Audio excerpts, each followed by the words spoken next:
I want to start straight with General Flynn. If General Flynn was lying those times when he said that sanctions did not come up, that he did speak to the Russian ambassador about sanctions before taking office, should the president fire him? Well, this is a very troubling development, and it speaks to the broader issue of Russia's involvement in our elections. It speaks to the issue of President Trump being buddy-buddy with a thug and a murderer who is the head of Russia. And now we're learning that may have been discussions between Flynn and the Russians about sanctions before this administration took power. So this is very, very troubling, and I think the president is going to have to tell us what he's going to do about it. So far he hasn't said much, Senator. I don't know if you've heard. Here's what he has said. He was asked about this report about Flynn on his flight to Mar-a-Lago late today, right? He just landed about an hour or so ago, and here's how he responded.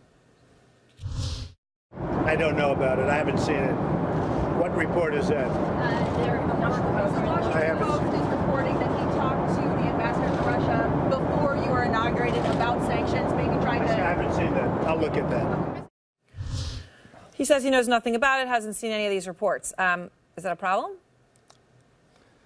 Well, I don't know. Maybe he was watching CNN fake news. What do you think? You don't buy it. That was a joke. I know it was a joke. I'm saying you don't buy what he said, obviously. We are back. Senator Sanders is back with me, and I want to apologize to our viewers, obviously, for that technical issue. And Senator, you had just been joking about, CNN fake news, but obviously the reports about General Flynn... Well, here is the point. Here is the point, Darren, that it's not a joke.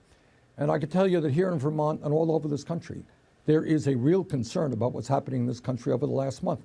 When you have a president who attacks people in the media who make critical remarks of him, which is what their job is, as providing fake news, when you have a president who attacks a judge who rules against him as a so-called judge, indicting the entire judiciary, clearly we have a president who does not understand what our Constitution is about, what democracy is about, and I think there is a fear in this country of this nation under Trump moving into a more authoritarian mode. Second of all, what I hear in Vermont and around this country is people see this president as a total hypocrite.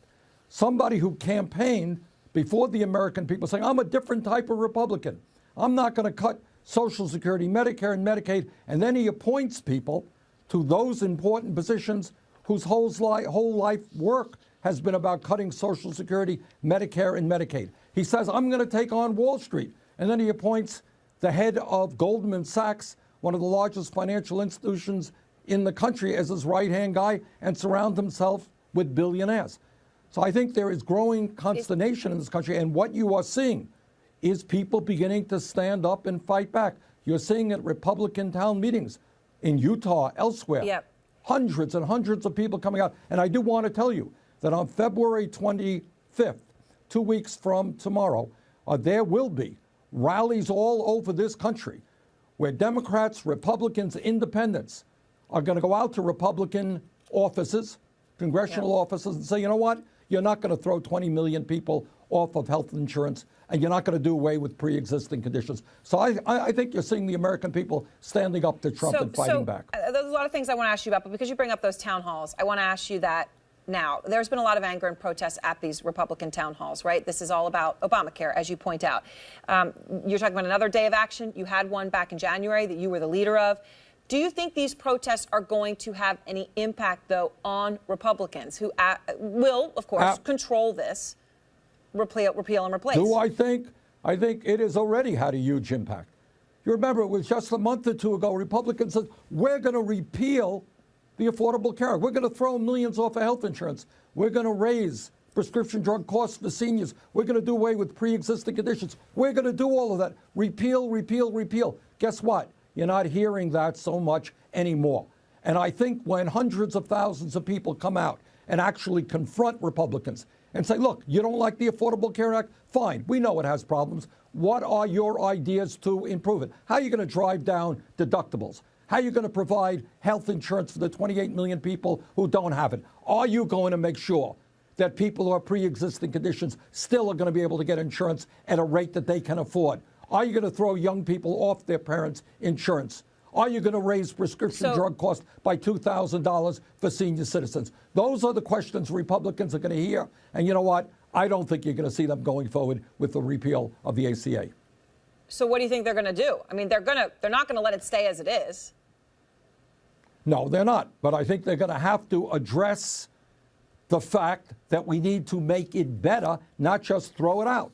People are saying you're crazy. You just can't throw out something without replacing it with something that is good or better. But I think that is the message that the Republicans are getting, and they are hearing it very clearly. It's interesting that you have all of this action around Obamacare right now and a lot of protests about that, but also a lot of questions about where the Democratic Party is going. Obviously, you're an independent, but this is an issue that is near and dear to Democrats' hearts. We are hearing now, sources just tonight telling us, and I don't think you've heard this, that during a meeting with senators at the White House, President Trump said that Elizabeth Warren is now the face of the Democratic Party, but that's not how he said it. The way he said it is Pocahontas is now the face of your party. What's your reaction to that?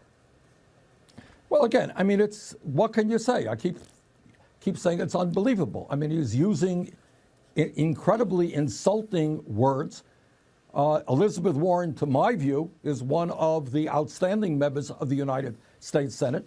I understand why Trump may not like her, because she has stood up to Wall Street and stood up to the billionaire class. So I think that, in fact, in my view, we need basic transformation of the Democratic Party to make it a party of working people, to make it a party that is very clear. We are going to stand up to Wall Street. We're going to stand up to the drug companies and the insurance companies. And we are going to bring about the kinds of changes that this country needs to protect the middle class and working families. Why do you think, though, that he always attacks her, right? He's not attacking you. Why is he attacking her? Is it because she's a woman, or why? Why? You know what, Aaron, I really, trying to understand the way this president functions is something that I can't quite figure out myself, and I'm not sure that many people can. It does bring me, though, to a serious issue, though, of course, which is mental health, right? In recent days, several Democrats have questioned his mental health. Nancy Pelosi said he should get a mental health check. She suggested that. You yourself have used the word delusional to describe him. Look, I know how you feel about him, but do you think that this talk is disrespectful of the office of the president? You know, that is a fair question.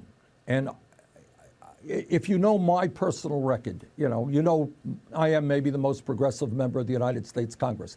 But that doesn't allow me, and I never have, just attack people because their views are different than mine. You got a lot of Republicans out there, conservative, they're decent, honest people. I disagree with them.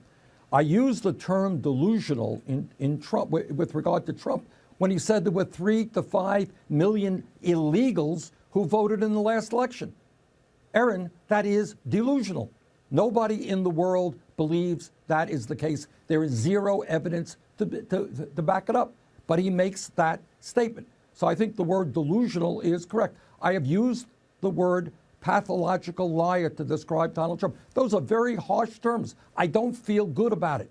I disagreed with George Bush all the time. Never called him a pathological liar because he was not, just a conservative president.